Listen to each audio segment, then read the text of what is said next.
నువ్వు చాలా చాలా స్పిరిచువల్.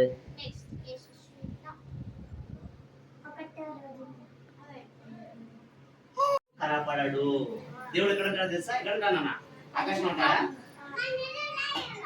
మన హృదయం ఉంటాడు. ఎక్కడ ఉంటాడు? మన హృదయం. ఎలా ఉంటాడు తెలుసా? ఆత్మరూపునిగా. ఎలా? ఆత్మరూపునిగా ఉంటాడు. ఓకేనా? ఇప్పుడే చెప్పినా కదా, మనలో దేవుడు ఒక ఆత్మ, ఒక జీవాయువు వదిలినాడని. సో అదే ఒక ఆత్మ. ఇప్పుడు మనలో ఆత్మ ఉంది అంటే మనం చనిపోయినప్పుడు ఏమంటాడు తెలుసా? సైలెన్స్ కొడు, సైలెన్స్ కొడు. ఎందుకు తెలుసా? అతని ఆత్మకు శాంతి కలగాలి అంటారు. విన్నారా పదాలు ఎప్పుడైనా? ఎప్పుడు విన్నారా? ఆదాము అవ్వ. ఓకేనా? సో ఇది తెలుసుకోండి. సో తర్వాత వాటి నుంచి మనం అందరం పుట్టినాం. ఓకేనా?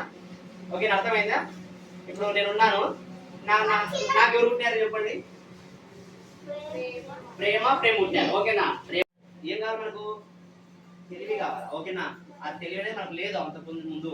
సో ఎప్పుడైతే దేవుడు ఇక మంచి చెడ్డ తెలివి తెచ్చు వృక్షాన్ని వేసినాను, సెకండ్ జీవ వృక్షాన్ని వేసినాను, దాన్ని రెండు మీరు తినకూడదు, ప్రతి దాన్ని మీరు తినొచ్చు అని చెప్తారు. జంతువులు కానీ ప్రతి దాన్ని మీరు ఏది తినొచ్చు సో అని చెప్తే సరే అని చెప్తారు. అన్నాక కొన్ని రోజులకు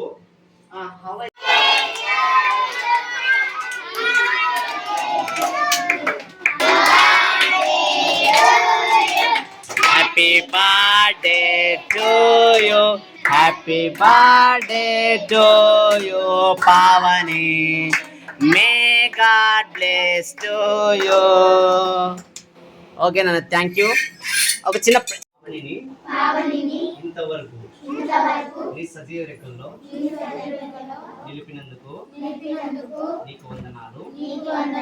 ఇది మొదలుకొని ఈ సంవత్సరం అంతట్లో నీకు కరుణను వర్తిల్లు లాగున సహాయం చేయండి. తల్లిదండ్రులకు లోబడుతూ వారికి మంచి పేరు తెచ్చు బిడ్డగా అడుగుతున్నాము. ఆమేన్. ఓకే క్లాస్ మరి ఓకేనా? అక్కడ గురించి చిన్న ప్రేర్ చేద్దాం. ఓకే చేద్దామా? వెంకటేశ్వర బట్టి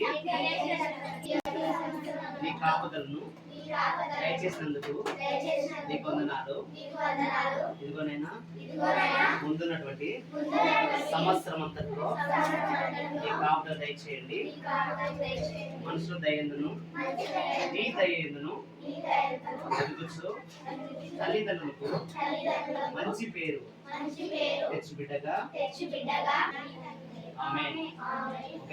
అందంగా నవ్వలేదు. నవ్వండి, మళ్ళీ కూర్చున్నారు. ఓకేనన్నా?